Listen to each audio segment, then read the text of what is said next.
Hello everyone, my name is Eric. I'm back with another episode, another YouTube video on meteorology, and we're going to get into the weeds here a little bit.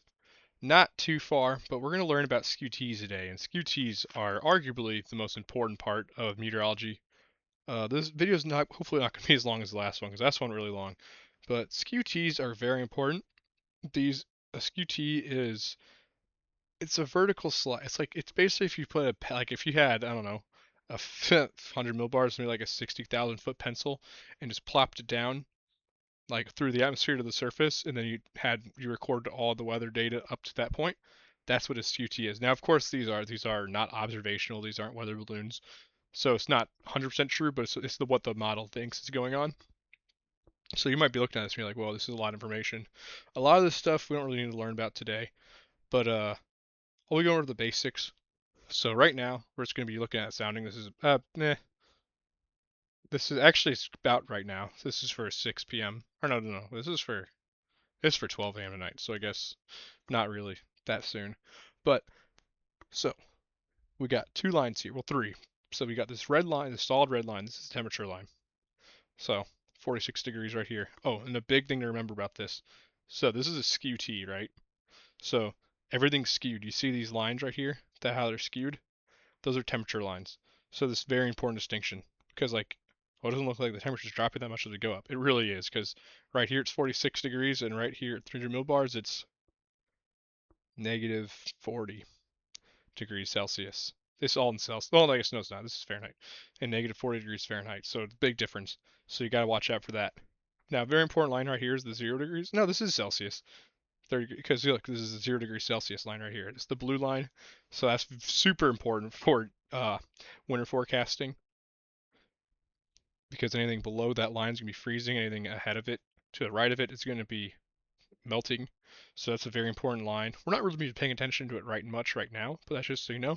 So the red line is temperature line. The green line, that's the dew point, so the moisture. And then this little blue line is called the wet bulb, which is most times not very useful. Wet bulb temperature is basically just how much moisture you can add into the air before it reaches saturation and you can't add it anymore because when you keep adding more and more moisture to the air, the eventually it'll actually cool down. It'll cool. That's why this in between the dew point and temperature is it'll actually cool down, but you'll get to a point where you can't add any more moisture and it's reached the maximum moisture limit, and that's the wet bulb, which is pretty useful for winter forecasting because when you get this snow, some of it melts into the atmosphere and then it's absorbed into the air, and that drops the temperature. And it's usually only like a degree or two, but when it's 33 degrees at the start and the wet bulb brings it down to 31, now you're going to get accumulating snow. Or if it's raining, that could turn it from rain to freezing rain. So it's very, very important. Anyway, so we're going to be doing the first thing we're going to do here is we're going to be looking at this wind profile a lot. I'm going to be teaching you about backing winds and veering winds, and then we're going to just be going over everything else that is to look at. And also, so you can see these numbers right here: 20, no, 200, 300, 500, 700, 850, 1000. These are all millibars. Remember my video last time we were going over the different levels of the atmosphere and like what to look for in them? This is the sounding is literally all of that in one. So this is your 300 millibar level, 500 millibar, 700, 850, surface just above 1,000. And you got this is actually pretty nice too. You can see like how far. So 300 millibars we are talking about last time. That's about 9 kilometers up. And then here's a little interesting fact right here. You see how this big drop off right here where the temperature actually rises? And then the moisture just completely drops off. That's actually right where the stratosphere starts, because the stratosphere has a temperature inversion where it actually gets warmer as you go up, and then it's super stable. It's always super stable, which is why there's like no moisture. Just want to say, and there's this thing called omega. Omega is we talked about this 700 millibar omega, the rising air. This is really important for heavy rain and snow. So you can see these little red bars is really not much at all. So there's not much omega at all. But that means positive omega, or technically negative, because negative omega means rising air, positive omega means sinking air, and these little blue lines mean sinking air. So remember, red rising, blue sinking. Anyway, so now we'll move on. These are wind barbs. This is like a very west southwest wind, and then there's wind barbs. So that's like a half a barb, so that only means 5 knots. This one's two full bars, so that's 20 knots. And then you move up to this. This is every triangle, that's 50 knots. So you can see the wind's getting strong with height. Now we're going to watch what happens to these temperatures as this cold front comes through. So the first thing we're going to learn about, which is usually not the first, usually you learn about veering wind first, but since this is actually going on right now, we're going to learn about backing wind. Oh, and also just a quick note, whenever the temperature lines like this and a dew point are literally touching, that means saturation, so that means there's clouds. So there's a lot of clouds, but no rain because we don't got it at the bottom. But yes, a lot of clouds today. So now we got finally our winds are shifting. You see how they went from west southwest, because you can see so the front's already passed up above because you got this westerly northwesterly wind right here. Front finally passes at the surface level, and now we got northerly winds. These northerly winds are going to bring in cold air, so this is what's called backing wind profile. So you see how it's north, and then it starts to turn left or turn west. So think of it as a counterclockwise motion. So you got your northerly winds like this, and then your westerly winds like that. So it's going from it's backing like my mouse is going like this. That's counterclockwise motion.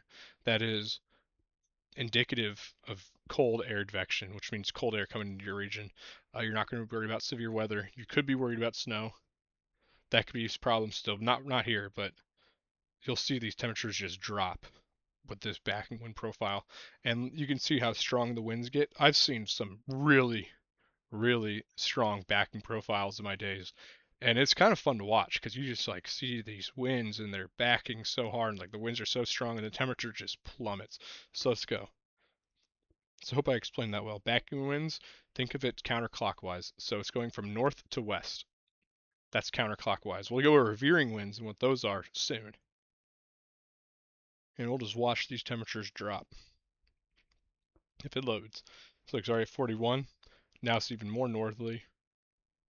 And the backing wind's still there. We just keep going through. Please work. Okay, here we go. Sorry about that. My computer, I don't know if my computer being slower or this website, but yeah, here we go. Now, this right here is one more thing I want to teach you about before we go to anything else. I don't know how long I'm going to show you this, how the air drops. I might have skipped to the end, but look, still got that backing profile. A lot of northerly wind flow, bringing cold northerly air. So this right here, very important, is the yellow bar. It's called the dendritic growth zone, or the DGZ. This is where dendrites, so snow, are formed. Whenever you have the combination, like you want what you need for snow is you need cold temperatures at the surface, which actually is cold enough that we would get snow here. Even though it's 37, we'd get snow because it's the whole temperature profile is cold up until like very much the surface.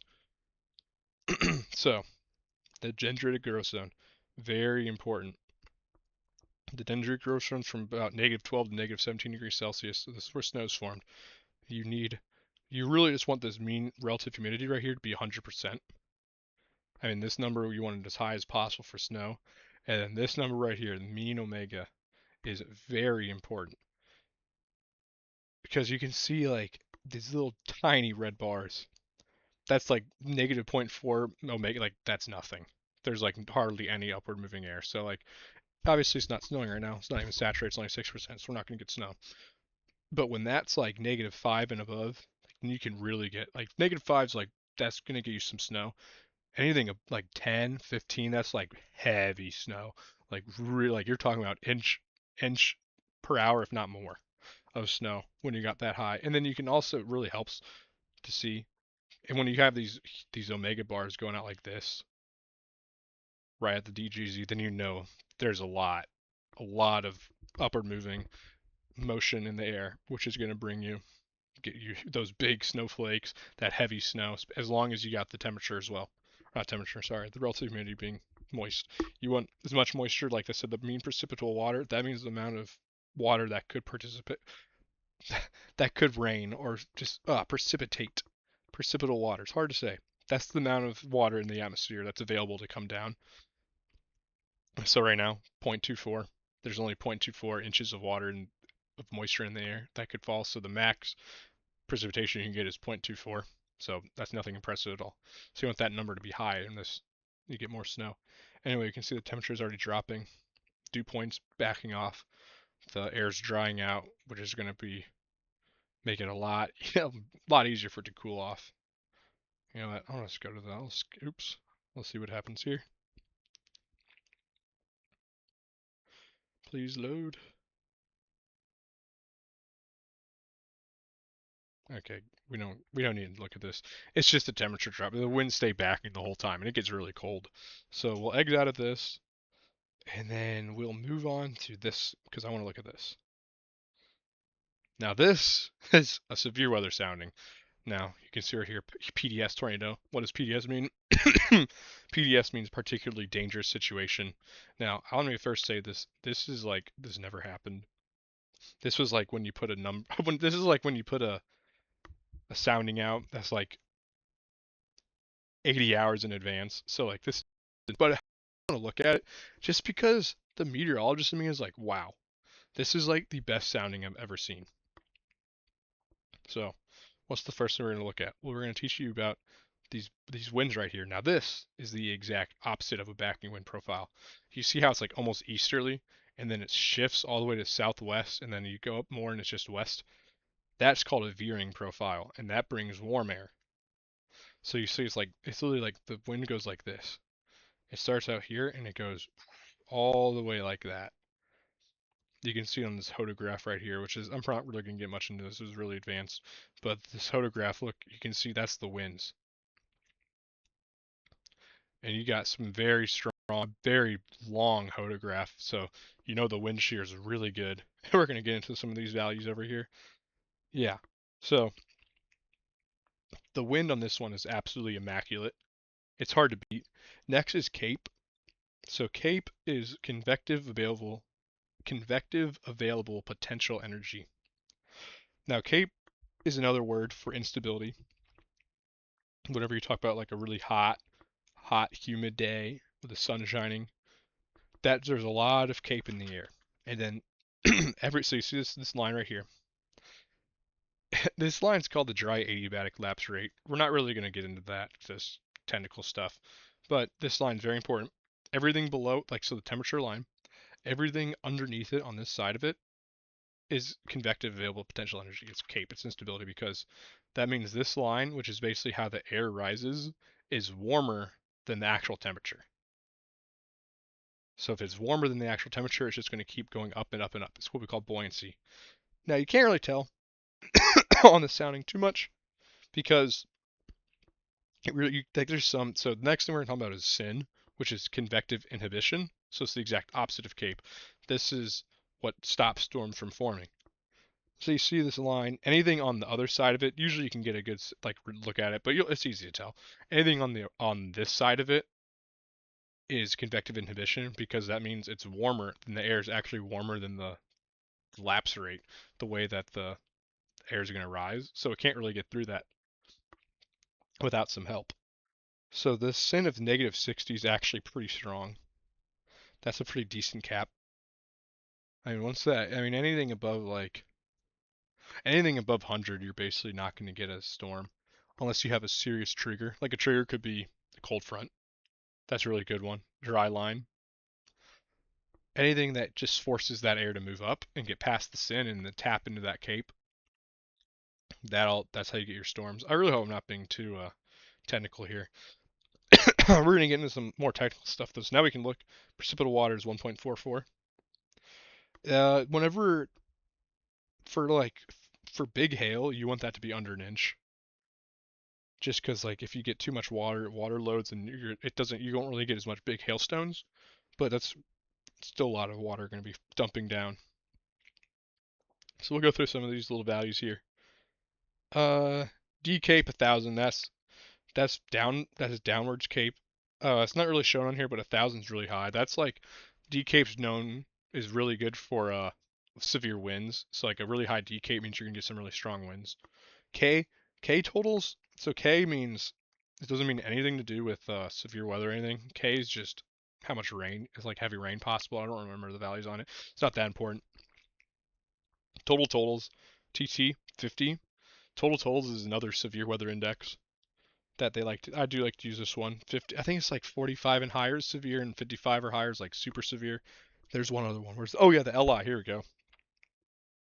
The lifted index, very important. Another severe weather. It's actually not as high. It's because of this sin right here. If the sin was 0, it'd probably be like negative 13, 14. But negative 6 is still pretty good. That still means severe. Now, these two values right here, LCL and LFC.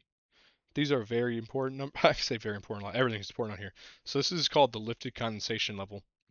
This is where the rising air. This is where it meets the dew point and actually would condense into a cloud. So think of LCL, you think of the cloud, like the lowest part of the cloud layer. That's where the clouds start to form. LFC, this is called the level of free convection. This means once the air particle that's rising gets to this, it can rise all the way up to the equilibrium level without any pressure. Like it's going to do it. Like it's free convection. It's going to keep going, keep going, keep going. The equilibrium level usually very high in the atmosphere. This is just where this is like the cloud tops. This is where it'll top off at. Usually in the stratosphere. Well, for super strong storms, usually that's the tropopause. Actually, would be the EL. And then, but since this one's so strong, that's actually going in the stratosphere, which is where you get those bubbling storms that can actually breach through the stratosphere a little bit. That's like only if you have really intense updrafts, which this cape's really high. So 1,000 cape, that's like enough for storms. Now if you have like really good shear, you can always get a little spin up. 3,000, 2,000 capes pretty good. Like that's enough cape for severe weather of all type. 3,000 and higher. I mean now you're really talking. Like that's a lot of instability. Combined with these wind totals, I mean this would be if the storms got firing in this environment, like I mean, you're talking EF3s and higher easily. So the level freaking yeah. So the EL. So think of EL as just like the cloud layer, like the very top, basically. It's that. That's basically all there is to that. Now we're gonna go over lapse rates real quick.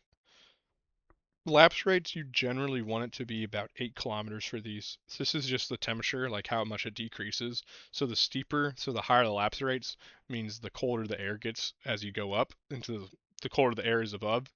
That means there's more instability. So that's really all I have to say about these. This is also extremely important for looking at. Usually 8 kilometers, 8 Celsius per kilometer is really good.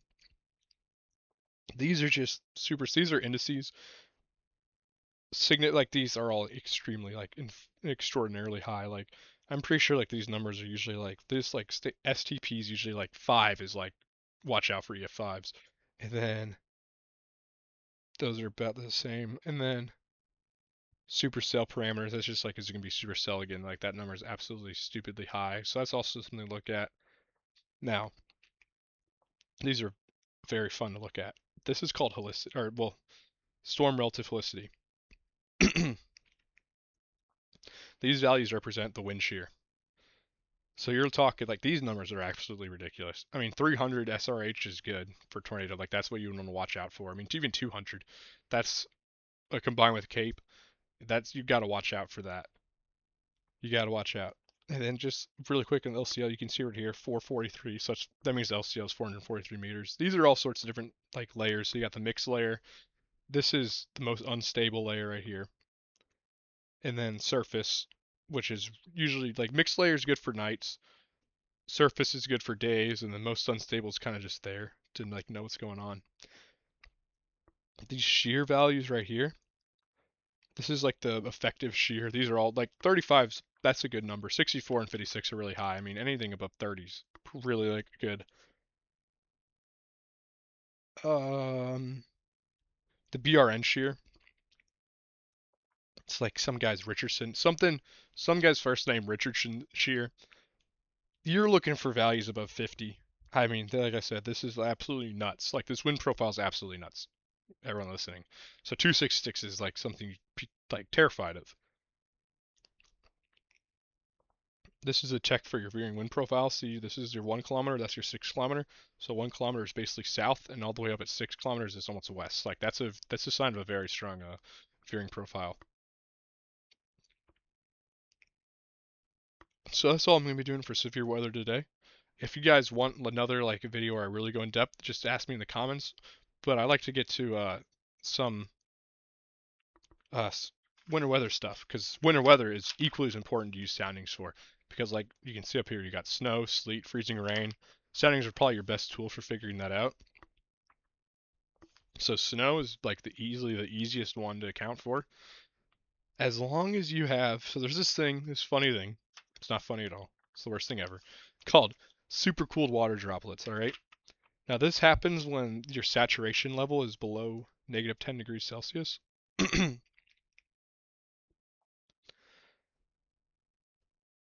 Which honestly, this one kind of you could argue it.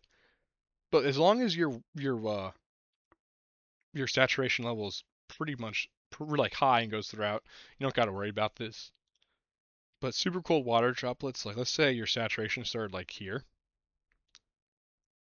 like even though the entire profile is it,